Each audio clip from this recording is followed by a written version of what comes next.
سلامونه نیکهیلې قدرمنو لیدونکو هیله من یم چې ټول به روغ او جوړ یاست او د ژوند چارې مو په خوښۍ او خوشحالۍ سره مخ ته ځي.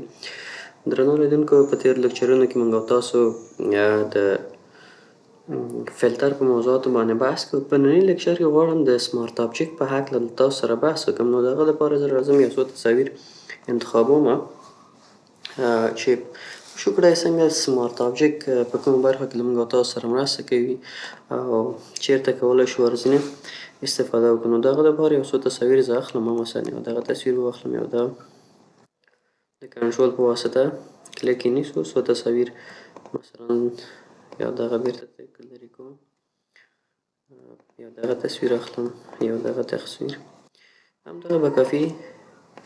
راځم دغه اوپن کوم. سمارت آبجکتونه قدرمنو لیدونکو د مثال په ډول زه په دغه تصویر کې یا هم په مخکیني تصاویرو کې زه وګورم یو تصویر ما سره باید موجود و، زه وګورم دا دویم تصویر، دریم دغه تصویر.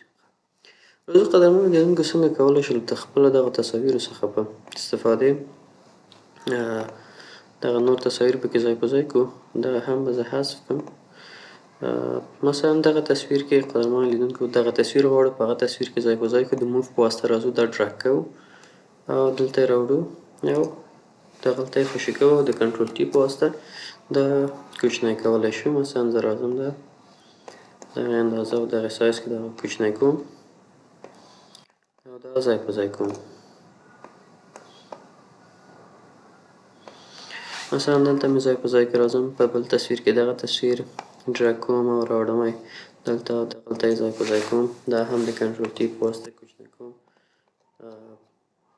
دغه پسې ګرځو. مثلا کنټرول صفر په واسطه یا کنټرول علامه منفي په واسطه دا تصویر هم کوچنی کوو له دغه اړخ څخه دغه اړخ څخه بیرته انټر وهو، دا ځای په ځای کېږي. دغه تصویر بیرته راځم د لیر په واسطه د دې لیر انتخابوم او د کنټرول ټي په واسطه دا هم بیرته کوچنی کوم. اوس هم راځو بیرته قدرمنو لیدونکو انټر وهم. دغه تصویر ته که چیرې بیرته لاړ شو، دا زه لږ زوم کوم. زه غواړم قدرمنو لیدونکو دا تصویر لږ څه لوی کړمه. که چیرې کنټرول ټي ووهم دا لوی کړمه.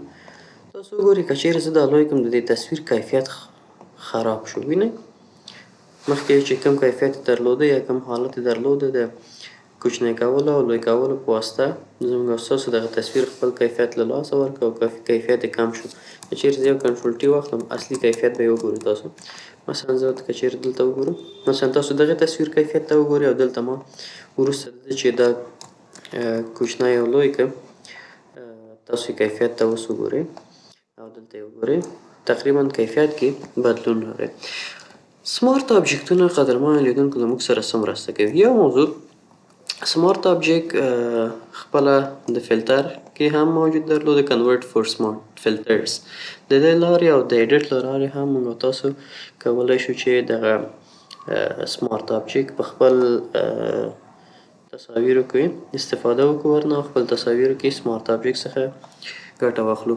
نو فلټر که چیرې زه ووهم او دغه تصویر باندې که چیرې زه بیرته راشم همدغه خپل تصویر انتخاب کړم د فلټر له لارې کنورټ سمارت آبجکت ووهم اوکې وکړم، تاسو ګورئ یو علامه موږ او تاسو ته ظاهر کېږي چې بعد د دې نه که چیرې موږ او تاسو خپل دغه تصویر هر څومره لوی او کوچنی کړو یا یې هم تغییرات پکې راوړو، ګر چې زما په مخکیني تصویر کې ستونزه راغلی وه ځکه دغه سمارت آبجکت مې پکې باوجود د ده چې اضافه هم کړ ولې ستونزه لري. که چیرې زه یو بل تصویر تاسو ته خلاص کړم دې باندې به اوکې وکړم، مثلا زه دغه تصویر غواړم، دغه تصویر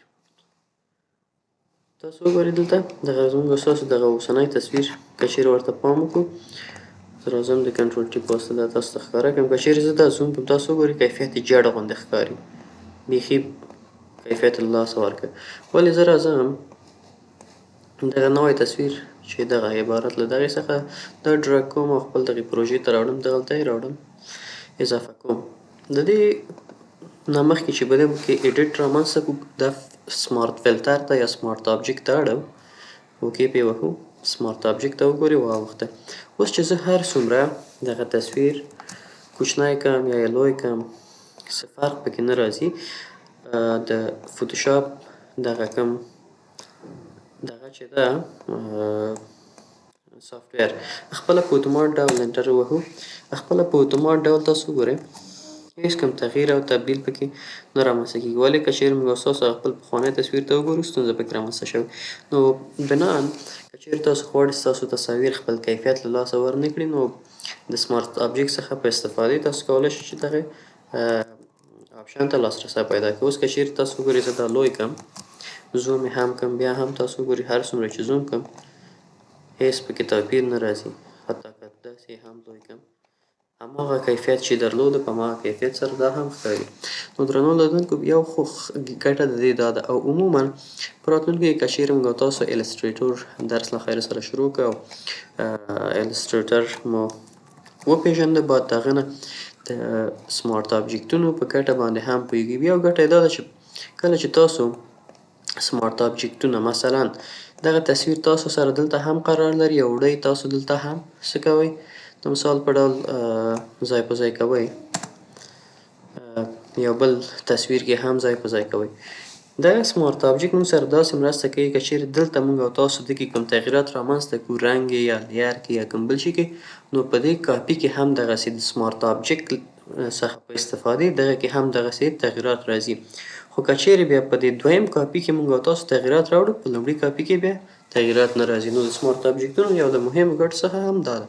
نو دا زموږ او ستاسو سره د سمارت آبجکت ګټه چې زموږ او ستاسو د تصاویر کیفیت څه کوي په خپل حالت کې په خپل حالت پاتې کېږي او موږ ته کوم ستونزه نه رامنځته کېږي او زموږ د تصاویرو کیفیت نه خرابېږي. نو درنو لیدونکو دا د نن ورځې درس چې د سمارت آبجکتونو په هکله موږ او تاسو وویلې نو تاسو هیله کېږي چې تر څو زموږ یوټیوب چینل در سره سبسکرایب کړئ او نورو ملګرو سره یې شریک کړئ. ښه وخت